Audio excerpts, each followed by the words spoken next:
Now, for the very last unit in our Starlight, we have a lovely topic which we're all looking forward to in the near future, and that is holidays. So today you're going to take a look at what holidays were like for some 200 years ago in the 19th century. And here we have a picture of a typical beach scene, and if you look at it carefully, it is probably similar in some ways to our beach scenes, but very different in others. So if you just listen carefully, and they'll tell you all about it. Sorry, now I'll get back in again. Seaside resorts became popular in the 19th century, when improvements in transport made the seaside accessible for ordinary families who lived inland. This image shows some of the activities that families in the 19th century might have enjoyed on their summer holidays.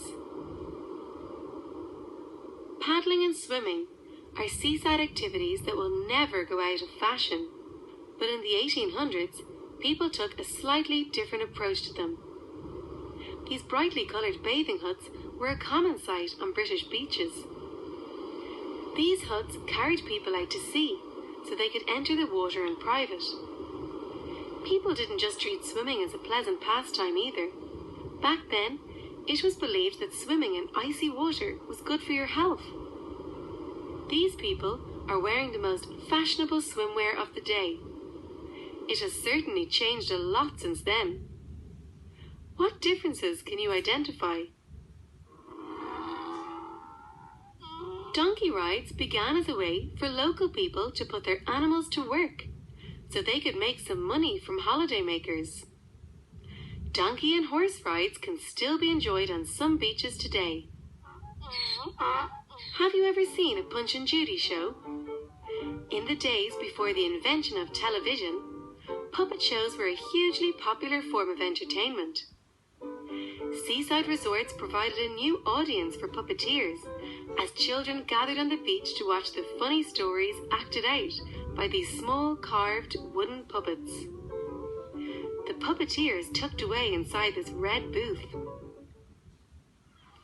In the background you can see the pier, a long wooden structure jutting out into the sea that is supported by stilts. Piers were used initially as a place to tie up small boats used by holidaymakers to make short trips. Gradually, piers became the home of food stalls, shopping arcades and amusements. Many seaside towns still have a lively pier today. Of course, some people preferred to simply relax on the beach, get lost in a good book, or snooze in the sun. There are some things that never change. Okay, now we're going to answer some questions. So what I'm going to do is I'm going to play each question, and you can pause the video after each one, and your home tutor will help you to answer each question. So here we go. What children's activities can you see in the picture? Where is the puppet show taking place? What two working animals can you see in the picture? Describe a 19th century man's bathing suit. Why were the bathing huts at this time on wheels? Can you see anywhere for people to buy food and drinks at the beach? Why do you think the man at the bottom right of the picture has his hat over his face? Compare and contrast the clothes in the picture with clothes people might wear at the seaside today. What do you think the buildings in the background might be used for? How might people have felt on their first ever beach holiday in the 19th century? Give reasons for your ideas.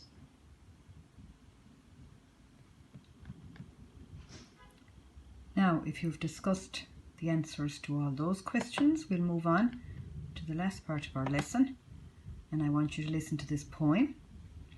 And it's all about a pool, so you'll hear about some children running through the fields to get as far as the pool so that they can have a nice day out in the sun.